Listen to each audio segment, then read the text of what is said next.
Hello. We are going to be talking today, going live today, around powerful questions. We're going to be doing a series of powerful questions to kind of unlock healing, unlock answers, and really share some of the questions that Megan and I are working with in our own practices. So sometimes that's with ourselves, but also with our clients right now too. So I'm going to wait for Megan to come on, and we're going to be diving into a really awesome question today.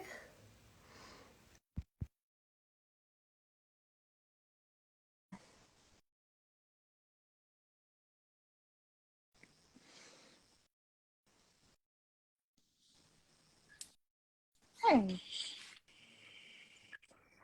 Hello. Honey. It's a big hair day for me. I love it. Good volume. It's always good to see because we're like on the phone and then we get to come on here and actually see each I other. know, it's the best. It's like stepping into our or stepping into the same room. I know. I know. So I was sharing that we're wanting to do a series on powerful questions around questions that we are asking ourselves and questions that we're using with our clients right now. We shared a resource earlier too of our 25 powerful coaching questions that you guys can download. It's at the link in our bio, but this question isn't on there. But the one question we wanted to share around today that was coming through was, is your nervous system, is your is your nervous system caught up to the interventions that you are working with?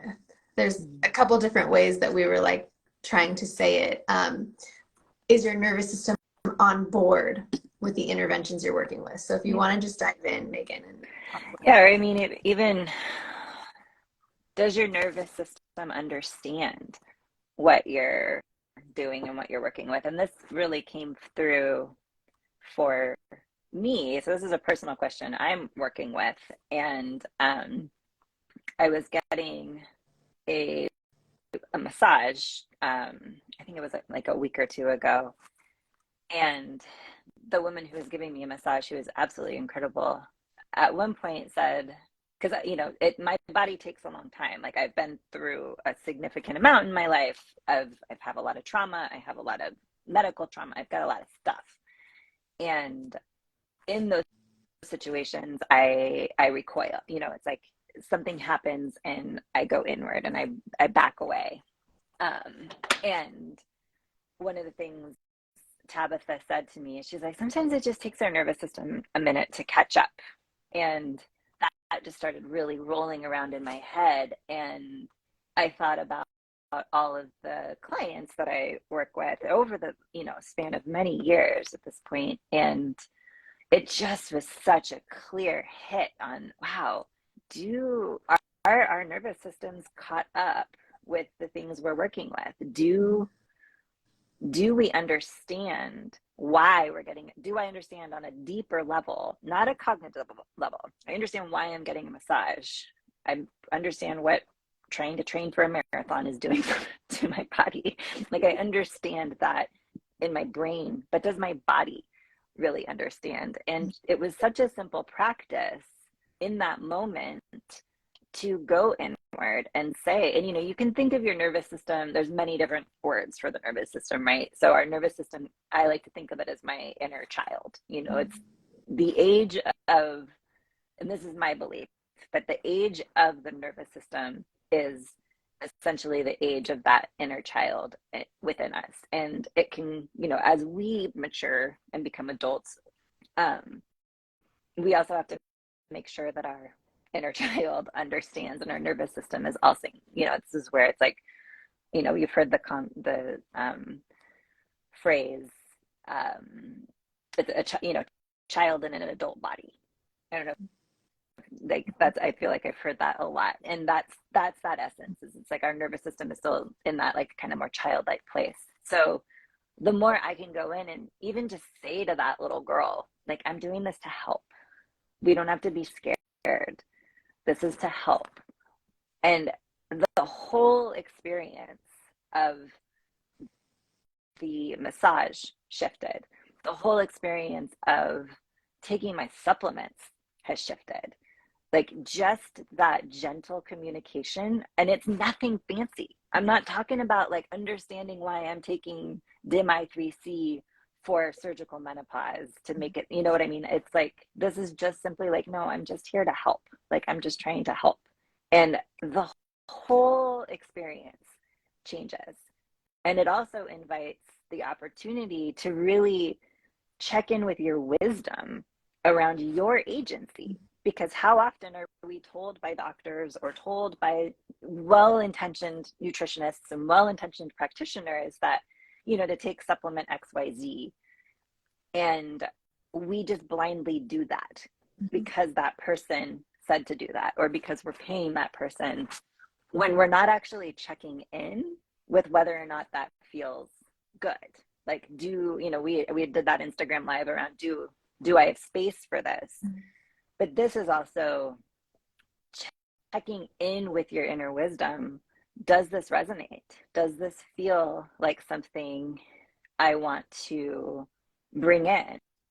Does this, you know, and that just, it gives agency, it gives a little bit more choice. And it's not that you're questioning the practitioner, you're just gently tuning in and asking yourself, does this work for me? Mm-hmm. Yeah, I love thinking of it as like the just that inner part of ourselves or that inner child too. Because for me, how I see it play out is like I will, you know, something will happen or like a health issue will come up or, you know, and I'll think in my mind, I'll think, okay, I know all the different interventions that I need to do for this. And I know this mostly because it's like it's my job and I have too much in my head with it. But I see it with clients as well too, where we're like, okay, so let's say like my liver labs were a little elevated or something, or I know I need some liver support um, because I'm taking medications for an autoimmune flare. The brain is like, okay, get, you know, you can do castor oil packs, you can work with milk thistle, you can, you know, there's like hydrate, use lemon zest, like let's get these bitter foods in or use bitters, or there's all these different interventions that we can in theory put in. And what I find happens is that the mind starts to go, but it leaves the body behind sometimes, even if the interventions are for the body, even if they're very holistic interventions, like even if they're in theory really good interventions, and being able to ask that question of, but has my nervous system actually caught up to this yet? More often than not, the answer is no. But you know, if you're bringing in a lot of different pieces, and I think sometimes we think we have to maybe kind of like grit our teeth through it, or just like this is what I'm supposed to do, or just take something that we don't even know, or practice something we don't know why we're doing it. But that question of has your nervous system caught up here, in my mind, helps us to, you know, connect the mind and that body or even that inner child so that it doesn't, to me, I feel them sometimes as they run away separately. Mm-hmm. I don't know if you ever feel that, but that's how I feel it in myself. And sometimes I see it with clients too, is like there's a separation between mind and body that Oh yeah. happens. Well, you know, the moment that the mind and body separate, that particular intervention is likely not going to be as impactful, because in order to heal a body, we ideally need to be in our bodies. And this is especially true for our practitioner people, you know, where it's like those of us who are practitioners, like you said, we have access to a lot more information, and everybody has access to the internet for sure. Um, but when you know like the right places to look, and you start, you know, for me, my big issue, it continues to be sleep. So I just, you know, I keep searching for different things I can do to support my sleep issues. And then it's just this piling on. But the mere act of going to seeking out and searching out without intention. And from that, you know, we've talked about that space between stimulus and response, right? when we don't have that space to ground into the why are we looking for this? Bringing the nervous system up and on board, it's a whole different experience. It goes from a grasp to more of a intentional walking towards, okay, I'm gonna try this. I'm not gonna grasp it too tight.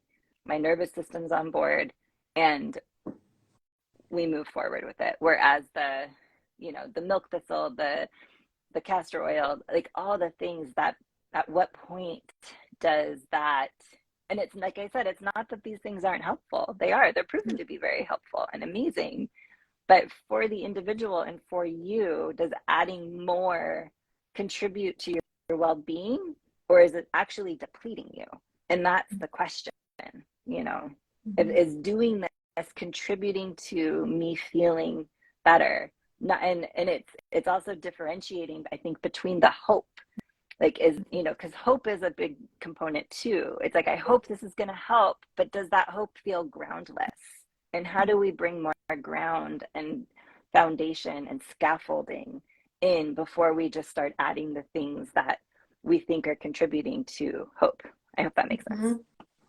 Totally. Yes. And what are your favorite ways for getting the nervous system on board? So I think, and this is a really great question to bring into clinical practice, again, for our practitioners, because for everybody it's different. So for me, it's awareness around, okay, what is this? What is it that I'm doing? What am I seeking? And just simply asking myself the question, and saying, like, this is to help.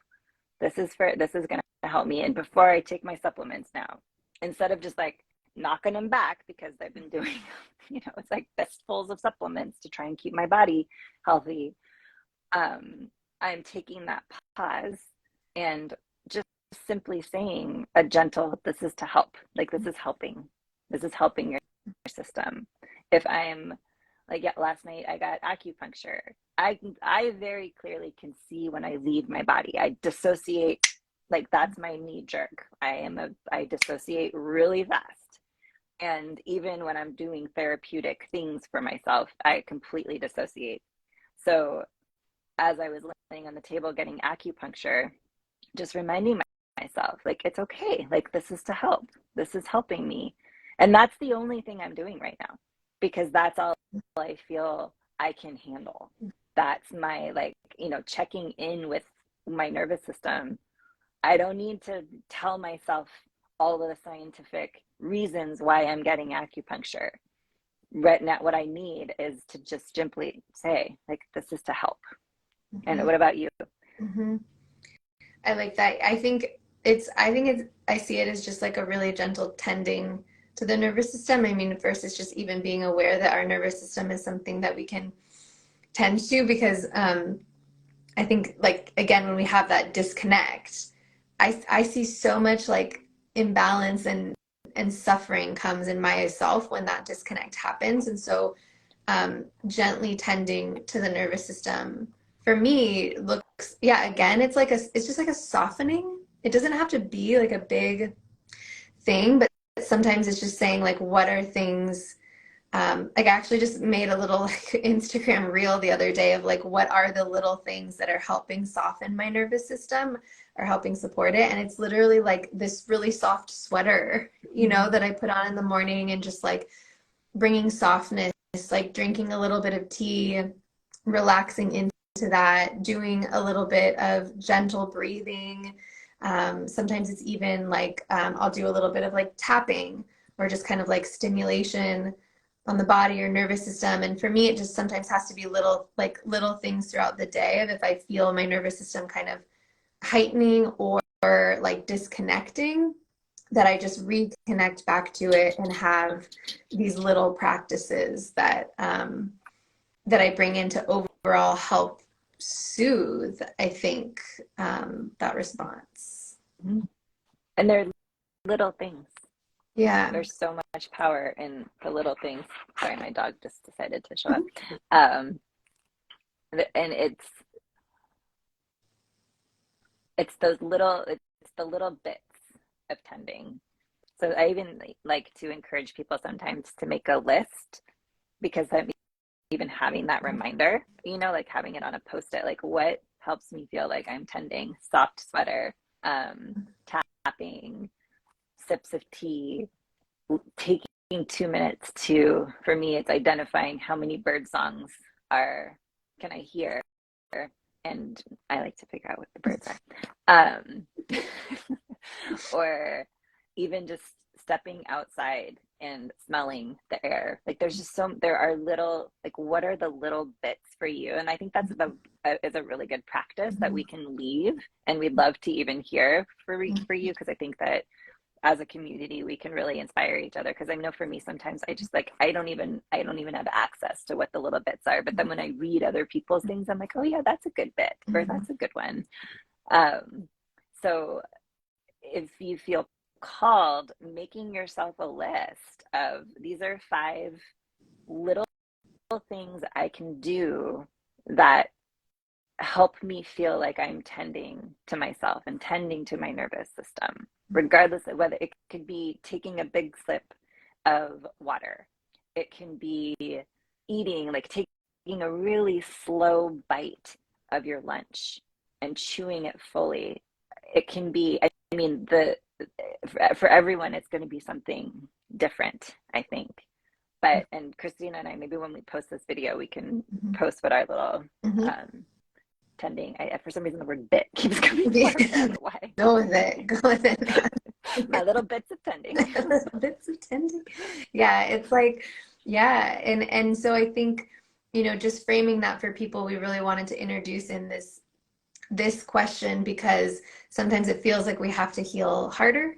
And what we've noticed is that in that healing harder can sometimes disconnect from that powerful inner guidance within us too, and that there's ways to heal with more gentleness and more ease, where we can just kind of like let go a little bit. I feel it as like a letting go in my neck. And so even just like hearing it for people today, maybe it's just even a permission today that you're still healing and that you're still doing really good work, even if you are softening into things that don't feel like big and strong, even if you're not doing all the things all the time, completely right, 100%. It's like, that's kind of the energy sometimes that can actually harm us a little bit too. And so just offering you today an invitation into a different type of energy that we can access while we are still improving our body and ourselves and tending.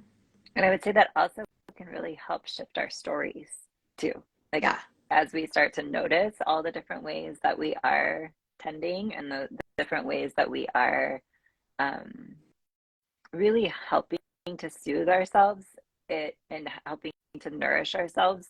Sometimes, like you were saying, it's like the diet or the supplements or the exercise or the meditation. Like, these are all really big things that we forget to look at the small things we are doing to tend to ourselves. And we have to remember that the story that's going through our minds around our well-being and how we're feeling, those stories are just as impactful in both a negative and positive way as all those other big overarching things. Yeah, absolutely. So I hope that's helpful for people to dive into these questions. We're going to be doing just a more series of these powerful questions that we've kind of been working with too. So if you have any things you specifically want us to go through or talk about, just send us a message and we're super happy to talk through it. And then we have a resource too for more questions. That's 25 powerful coaching questions for sessions. So this is geared towards practitioners, obviously, if you're someone that's working with other people. But, oh yeah, thanks for being here, Jennifer. So you can download that at the link in our bio, and there's some really, really good ones in there to think about too. But just let us know if there's anything you need. We're going to be supporting clients and all the people we work with, because that's just what we do. And then we also are wanting to support practitioners as well that are in this community so that we can all help each other have really, really good tools to create these environments for healing that feel really easeful and supportive, and that kind of move away from that gripping energy that just drains us into something that's way more nourishing. So that's the goal. Anything else, maybe? I don't think so. It's joy to be here with you all, and it's always fun to be here with you, my dear Christina. Yes, And you yeah, too. thank you. All right, we'll catch you soon. Bye.